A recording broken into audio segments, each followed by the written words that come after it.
Pencurian ini bermula saat korban yang sedang mengecek CCTV melihat pelaku sedang duduk di atas motor dan melakukan aksi pencurian di Jalan Kemanggisan Pulo, Palmerah, Jakarta Barat.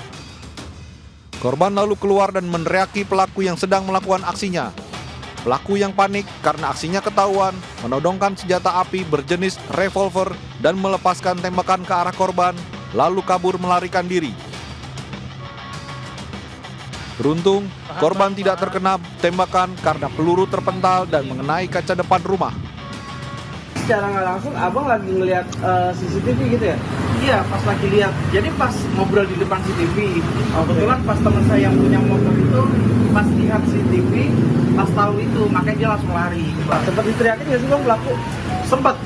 Teman saya pas di bawah itu dia sempat ini teriak dia. Tidak ada korban jiwa dan luka akibat penembakan ini. Korban telah melaporkan kasus ini ke pihak kepolisian sektor Palmerah, Jakarta Barat. Dari Jakarta, Miftahul Gani, iNews melaporkan.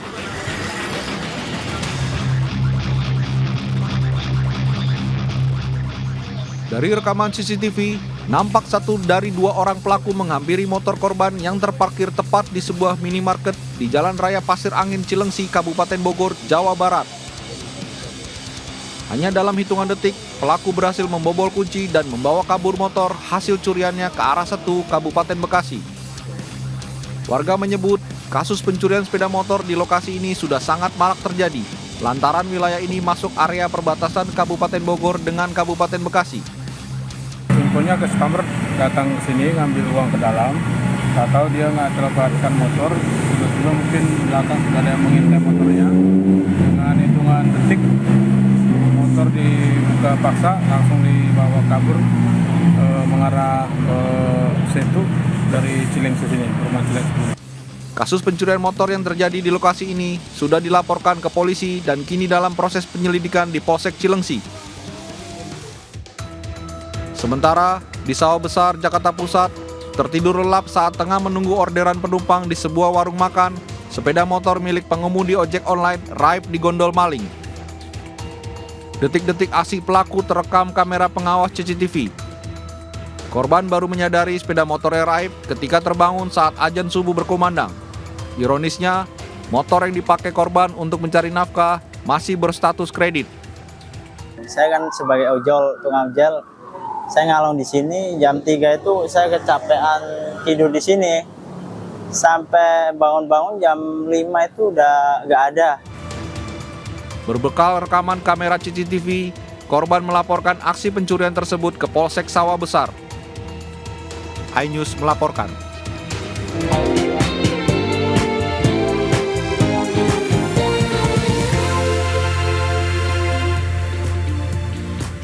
Halo, selamat pagi pemirsa. Selama 60 menit ke depan kami telah menyiapkan sejumlah informasi menarik. Bersama saya, Sabrina Sila, inilah Buletin iNews Pagi selengkapnya.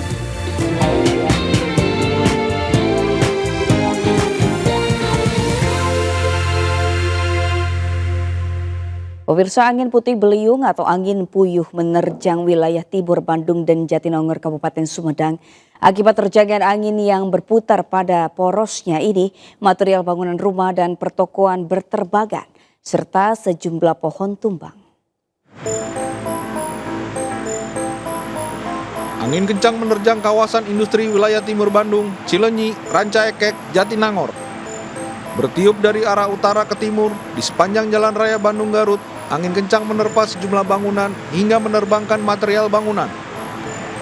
Pusaran angin berwarna gelap itu nampak jelas dan membuat warga panik. Ya, tapi nggak bisa keluar, udah pas. Pas tahu ada angin keluar ibu? Enggak keluar. Oh, nggak keluar. Dia ke kulkas ini. Oh, Bu, ini sepanjang sini yang terdampak ini ada berapa warung kira-kira Bu? Banyak tuh, kalau dihitung mah susah. Yang di sini ada 7 warung, sebelah sini. Yang di sana ada 10. Ya, mangga. Bu, ada informasi korban nggak Bu? Enggak, korban. Oh, enggak, sampai ya. Setelah angin kencang dan hujan mereda, tampak material bangunan, rumah dan pertokoan berserakan. Petugas pun langsung membersihkan dahan pohon yang patah dan berserakan di jalan. Sejumlah warga pemilik lapak di sepanjang kawasan terdampak juga membersihkan puing-puing bangunan. Dari Kabupaten Bandung, Jawa Barat, Mujib Prayitno, iNews melaporkan.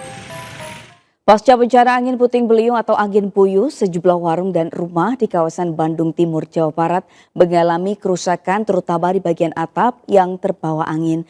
Sementara itu menurut BMKG penyebab angin puting beliung karena dampak ikutan pertumbuhan awan cumulonimbus yang terjadi di sekitar lokasi. Inilah video amatir warga saat angin puting beliung terlihat jelas menghantam wilayah Sumedang dan Kabupaten Bandung pada Rabu sore.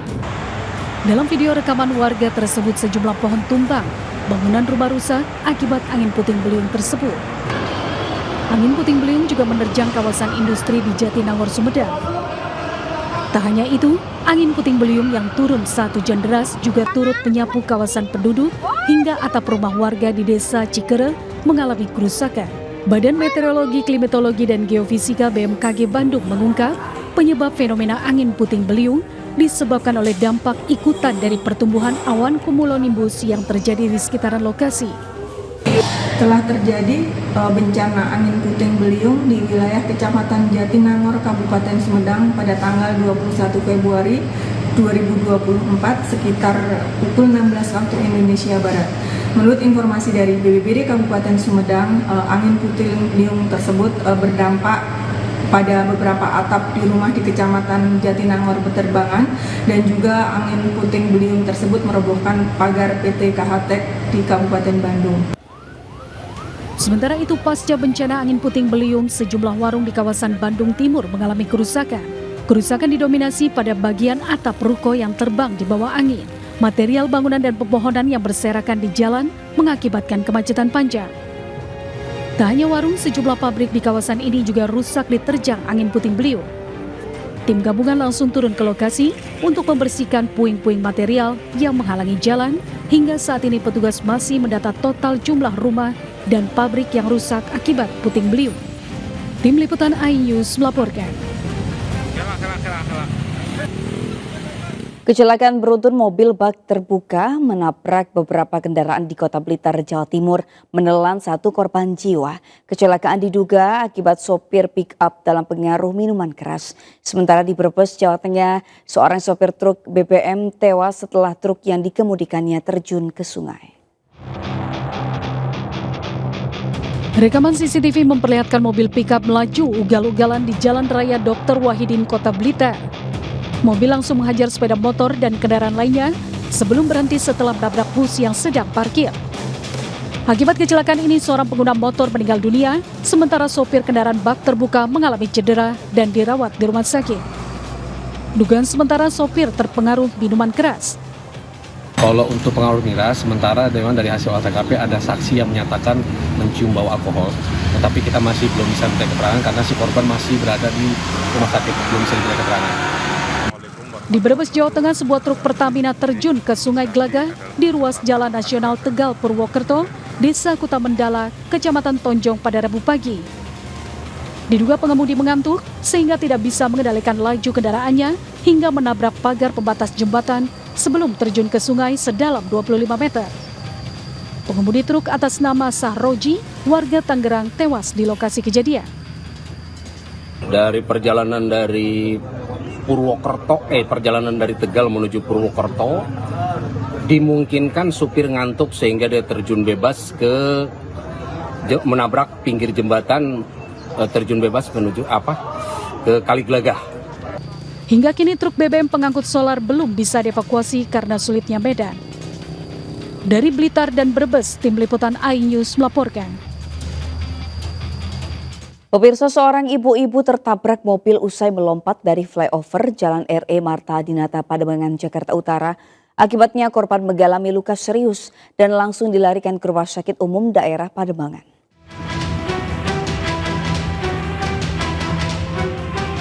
Seorang perempuan ini tergeletak tak sadarkan diri usai melompat dari atas flyover ke Jalan RE Marta Dinata, Pademangan, Jakarta Utara.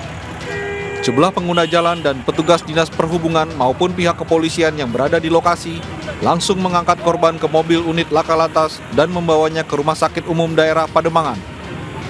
Peristiwa ini terjadi ketika perempuan yang merupakan seorang ibu-ibu tersebut nekat melompat dari atas flyover setinggi 10 meter ke jalan RE Marta Dinata. Namun saat terjatuh, ada pengendara mobil yang tengah melintas, sehingga perempuan tersebut tertabrak dan masuk ke dalam kolong mobil. Pengendara lain yang melihatnya langsung mencoba berteriak agar mobil tersebut berhenti. Belum diketahui pasti penyebab perempuan tersebut melompat dari atas flyover. Diduga korban mengalami depresi atau stres. Kejadiannya gimana, tiba-tiba kirain saya tuh barang jebuk. Pas saya rem, kata tukang ojek-ojek di jalan lah, bilang itu ada orang di bawah. Ya udah saya berhenti. Tiba-tiba ada ibu-ibu nih jatuh langsung kayak mau lompat ke kolam renang gitu. Nggak tahu motifnya bunuh diri atau apa. Kalau bisa memang sengaja kan, dia langsung jatuh ke belakang gitu. Saya lihat posisinya dia langsung lompat ke bawah gitu. Ditabraklah sama mobil ini yang warna abu-abu itu. Nah, makanya nggak tahu sih itu motifnya bunuh diri atau apa gimana. Diketahui korban masih dalam keadaan selamat namun mengalami luka yang cukup parah. Dari Jakarta, Rizky Valuvi, iNews melaporkan. Seorang wanita tewas usai tertabrak sepeda motor saat hendak menyeberang di Jalan Raya Transyogi, Kabupaten Bogor, Jawa Barat. Diduga pengendara mengantuk sehingga tidak mengetahui saat korban hendak menyeberang.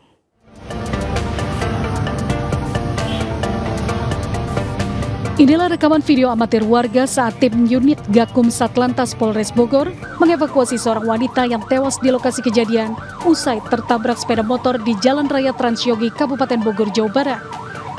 Peristiwa itu berawal saat korban hendak menyeberang jalan, namun seorang pengendara motor yang melaju kencang dari arah Jakarta menuju Cilengsi dalam kondisi mengantuk. Pengendara motor tak melihat jika adanya penyeberang jalan hingga tabrakan pun tak terhindarkan. Korban pun langsung terpental hingga beberapa meter, mengalami luka di bagian kepala dan tewas di lokasi kejadian.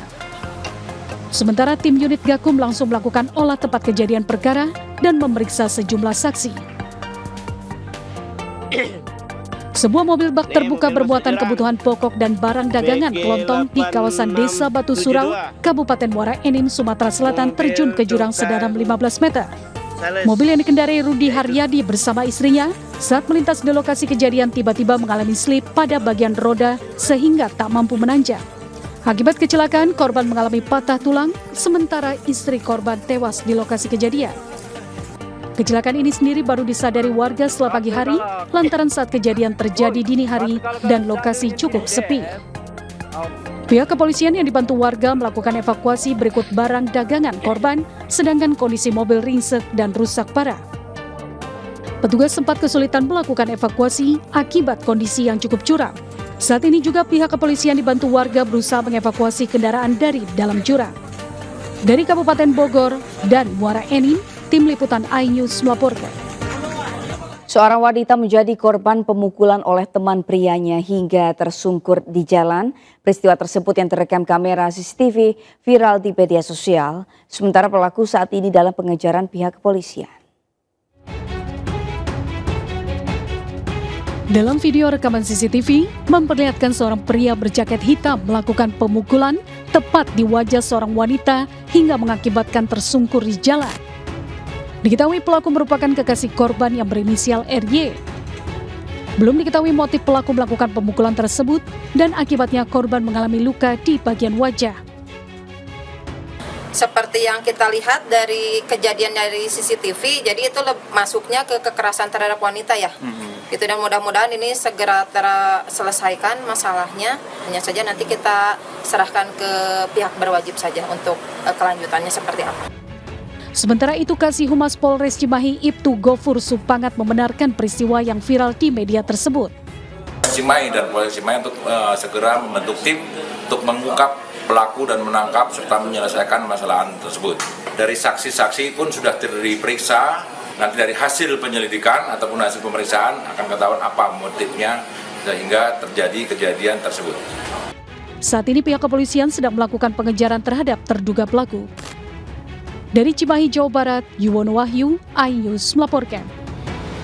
Pemirsa, perkelahian dua emak pedagang di Pasar Minggu, Kota Bengkulu terekam CCTV. Salah satu pelaku membawa parang hingga membuat korban menderita luka sabetan senjata tajam di tangannya. Keributan dua emak pedagang membuat pengunjung pasar Minggu Kota Bengkulu panik. Pasalnya, salah satu emak membawa parang dan berlari mengejar lawannya hingga membuat korban terluka di bagian tangan. Korban bernama Suwardi, merupakan keluarga pedagang ikan, sedangkan pelaku berinisial IT merupakan keluarga pedagang nangka. Kejadian bermula saat Suwardi menanyakan keributan pada hari Senin lalu antara keluarga pedagang ikan dengan keluarga pedagang nangka kepada IT. Suwardi dan IT kemudian terlibat adu mulut hingga terjadi pemukulan terhadap IT. Tidak terima, IT lalu mengambil parang dan mengejar Suwardi. Atas kejadian tersebut, korban telah melaporkan ke pihak kepolisian Polresta Bengkulu.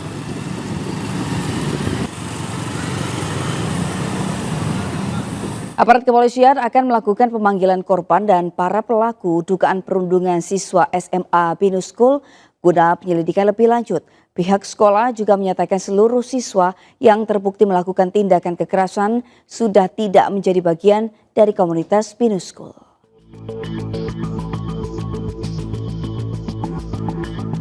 Polisi menaikkan status kasus perundungan siswa SMA Binus School dari penyelidikan ke tahap penyidikan. Penaikan status ini merujuk pada keterangan korban dan sejumlah saksi yang telah menjalani serangkaian pemeriksaan oleh unit PPA Polres Tangerang Selatan. Polisi juga akan melakukan pemanggilan korban dan para pelaku serta menangani kasus ini dengan teliti dan cepat karena melibatkan anak di bawah umur.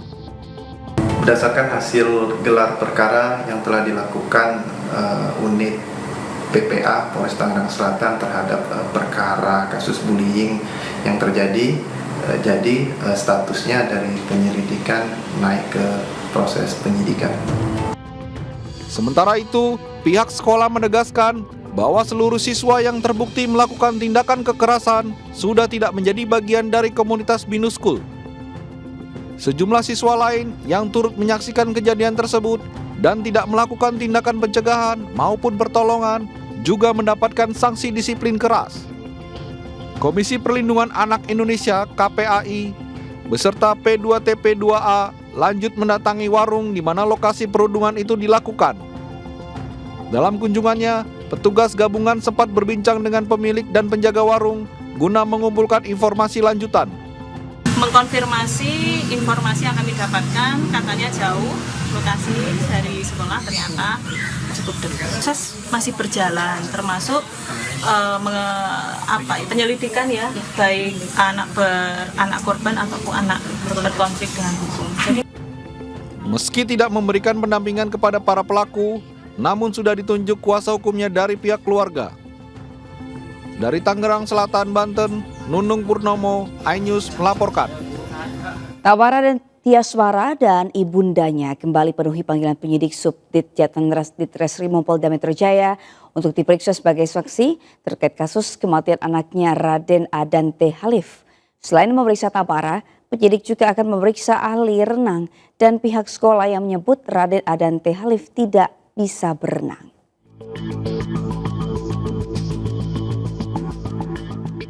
Penyidik Subdit Jatanras Ditreskrimum Polda Metro Jaya masih terus menyidik kasus kematian anak artis Tamara Tiasmara yang diduga tewas ditenggelamkan kekasihnya Yuda Arfandi di kolam renang di kawasan Durensawit, Jakarta Timur. Tamara Tiasmara dan ibundanya Ristia Aryuni penuhi panggilan penyidik Subdit Jatanras Ditreskrimum Polda Metro Jaya untuk menjalani pemeriksaan lanjutan sebagai saksi terkait kasus kematian anaknya. Tak hanya Tamara Tiasmara dan ibundanya, penyidik juga memeriksa ahli renang dan pihak sekolah yang sebelumnya menyebut bahwa Raden Adante Halif tidak bisa berenang. Namun, Tamara Tiasmara tidak menjelaskan secara rinci terkait pemeriksaan hari ini. Ia memilih diam pada saat ditanya beberapa pertanyaan oleh awak media. Dari Jakarta Selatan, Den Helmi Sajangbati, iNews melaporkan. Aparat kepolisian masih terus melakukan pengejaran terhadap belasan tahanan yang melarikan diri dari sel tahanan Mapolsek Tanah Abang, Jakarta Pusat pada Senin dini hari kemarin. Sejauh ini polisi mengaku berhasil meringkus beberapa tahanan di sejumlah tempat berbeda.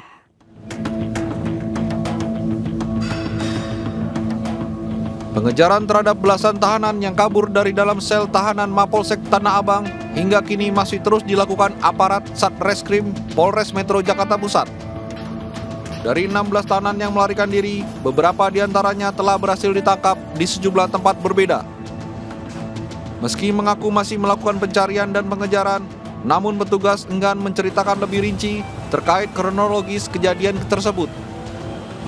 Untuk kasus yang di Tanah Abang gimana Pak prosesnya Pak? Ya masih kita lakukan upaya pencarian. Ya. Sudah ada yang berhasil ditangkap belum Pak? Sudah.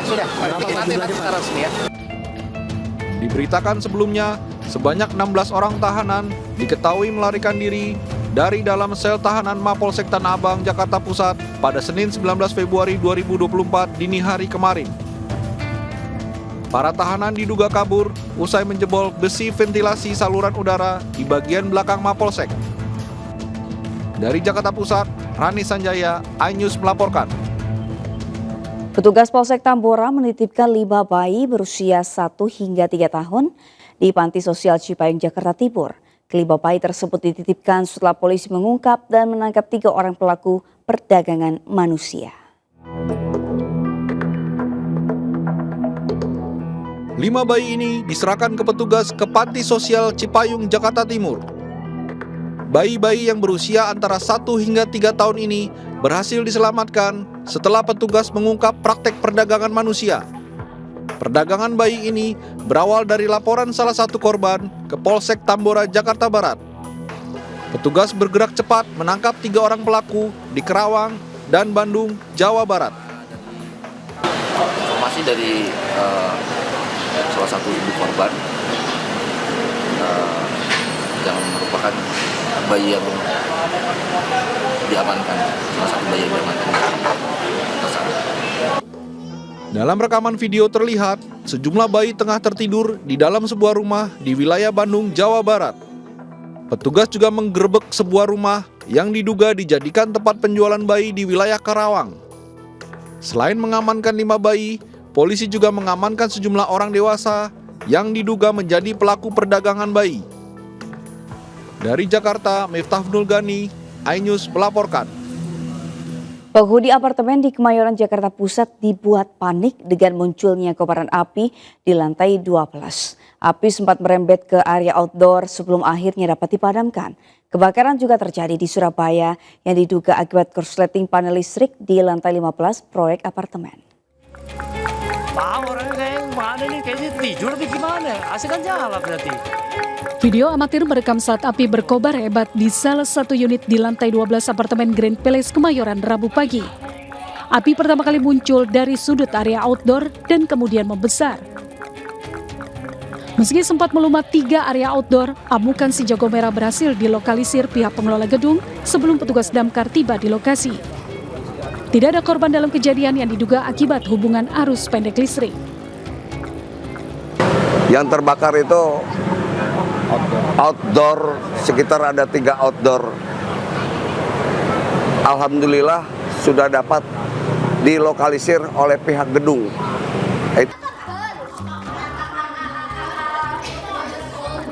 Di Surabaya, kebakaran terjadi di gedung apartemen yang dalam proses pembangunan di kawasan Pakuwon City. Asap terlihat mengepul dari lantai 15 dan sempat membuat panik pekerja proyek. Diduga asal api dari korsleting panel listrik, api sempat menjalar melalui instalasi kabel hingga lantai 27. Untuk memudahkan proses pemadaman, petugas damkar Kota Surabaya mengerahkan kendaraan Bronto Skylift. Kita melakukan pemadaman mulai dari lantai 15, 16, 17, 18, 19, 20. Itu memang dari titik apinya sampai titik akhir memang sampai lantai 27 atau di lantai 17 kalau hitungan gedung di sini. Tidak ada korban jiwa dalam kejadian ini, akan tetapi pengerjaan proyek apartemen dihentikan sementara. Dari Jakarta dan Surabaya, Tim Liputan iNews melaporkan. Petugas imigrasi dan Direktorat Intelijen Keimigrasian menangkap seorang WNA asal Tiongkok di kawasan Pantai Indah Kapuk, Penjaringan, Jakarta Utara.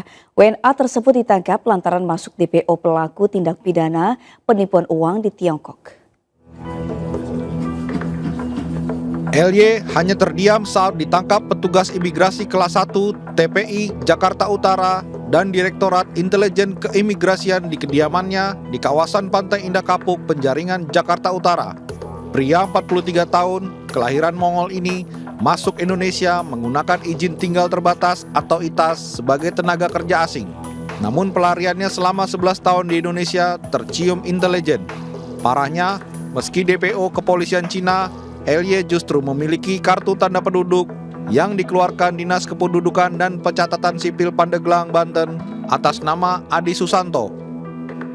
Kami juga akan memberikan tindakan administratif keimigrasian berupa deportasi dan penangkapan sebagaimana disebutkan pasal 75 ayat 1 dan 3 Undang-Undang Nomor 6 Tahun 2011 tentang keimigrasian. Ini adapun karena yang bersangkutan juga merupakan DPO dari kepolisian NRT. LY masuk daftar pencarian orang atau DPO di negara asalnya terkait kasus penipuan. Nantinya, pelaku bersama istri dan anaknya akan dideportasi ke negara asalnya Tiongkok. Dari Jakarta, Rizky Falufi, iNews melaporkan. Unjuk rasa menolak pemilu curang terus disuarakan mahasiswa. Di Jakarta, puluhan mahasiswa menggelar aksi yang diwarnai membakar ban bekas.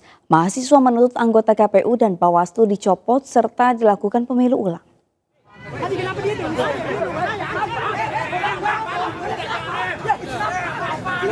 Aksi massa di Jalan Diponegoro sempat diwarnai kericuhan saat sejumlah orang mengaku warga sekitar berupaya membubarkan unjuk rasa. Mahasiswa yang tidak terima lalu menghampiri sekelompok orang tersebut. Untungnya keributan bisa dilerai petugas kepolisian yang berjaga di lokasi. Dalam aksinya, mahasiswa menolak pelaksanaan pemilu 2024 yang dituding curang. Selain mendesak audit website Sirekap, mahasiswa juga menuntut semua komisioner KPU dan Bawaslu dicopot dari jabatan karena tidak becus mengurus pemilu. Minta agar KPU Bawaslu dicopot karena sudah banyak kecurangan yang sudah terang-terangan terjadi di dalam pemilu tahun 2024 ini yang sampai saat ini terus dibiarkan oleh pemerintahan eksekutif di bawah kepemimpinan Jokowi. Mahasiswa akan terus melakukan aksi turun ke jalan hingga pemilu diulang. Dari Jakarta, Radiston Sanjaya, iNews melaporkan. Pelaksanaan Pilpres 2024 yang diduga syarat kecurangan terstruktur, sistematis, dan masif mendapat sorotan 100 tokoh. Mereka mengeluarkan pernyataan sikap dipimpin mantan Ketua PP Muhammadiyah Din Samsudin. Kegiatan pernyataan menyikapi pelaksanaan pemilu 2024 bertajuk 100 tokoh menolak pemilu curang, terstruktur, sistematis, dan masif digelar di sebuah hotel di kawasan Jakarta Pusat.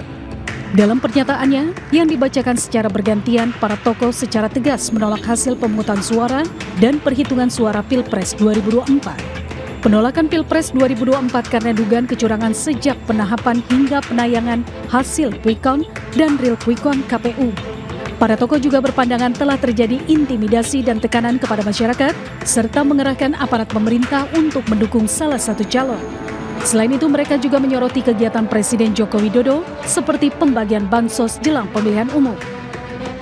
Membantu saudara kita yang zalim, caranya adalah cegah dia untuk meneruskan kezalimannya. Kita berada di situ, mohon maaf kepada kawan-kawan lain, saya hanya bisa mengordinir menjadi moderator dari gerakan moral. Ini juga sebuah action. Jangan dikira kata-kata bukan action. Nah, tapi kalau action nyata mau demonstrasi, itu ada ahlinya. Para tokoh yang hadir diantaranya mantan Menteri Agama Jenderal Purnawirawan TNI Fahrul Razi, mantan Denjen Kopassus Majen TNI Purnawirawan Sunarko, mantan Wakapolri Komjen Purnawirawan Ugroseno, serta ahli telematika Roy Suryo.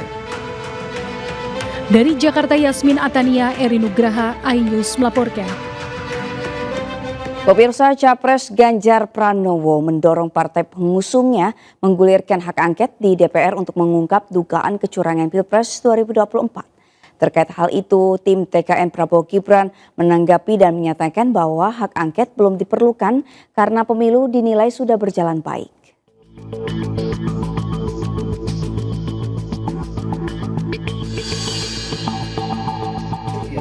Jam 1 Wakil Deputi Kinetik Teritorial TPN Adiana Pitupulu menanggapi usulan calon presiden nomor urut 3 Ganjar Pranowo yang mendorong partai pengusungnya PDIP dan P3 untuk menggulirkan hak angket di DPR RI.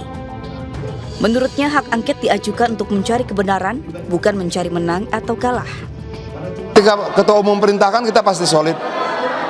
Partai-partai koalisi Pak Ganjar juga pasti solid kan sudah ada pembicaraan kok.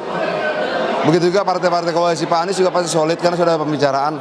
Kita tidak sedang mencari kalah menang saja, tapi kita sedang mencari kebenaran itu sendiri. Dan itu lebih tinggi tingkatannya dari persoalan status kalah atau menang. Itu mekanisme politik yang legal dan konstitusional. Jalankan saja. Sementara sebelumnya Anies Baswedan juga mengatakan bahwa partai pengusungnya siap ikut dalam pengajuan hak angket ke DPR. Jika partai pengusung Capres dan Cawapres Ganjar Mahfud, Anies Mohaimin bersatu dan setuju mengajukan hak angket ke DPR, maka akan terkumpul 314 suara. Sementara partai pengusung Capres Cawapres nomor urut 2, Prabowo Gibran memiliki 261 suara.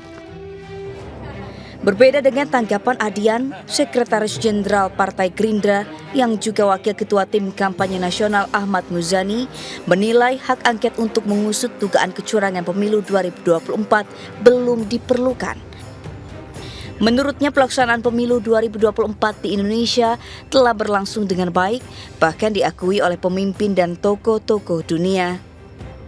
Jika hak angket itu didasarkan kepada dugaan adanya kecurangan pemilu, seluruh dunia memberi apresiasi yang tinggi kepada pelaksanaan demokrasi di Indonesia. Hak angket merupakan hak untuk melakukan penyelidikan terhadap pelaksanaan suatu undang-undang atau kebijakan pemerintah yang berdampak luas pada kehidupan bermasyarakat dan bernegara yang diduga bertentangan dengan undang-undang. Untuk bisa mengajukan hak angket ke DPR RI, diperlukan pengusul minimal 25 anggota DPR dan lebih dari 1 fraksi. Tim Liputan A-News melaporkan.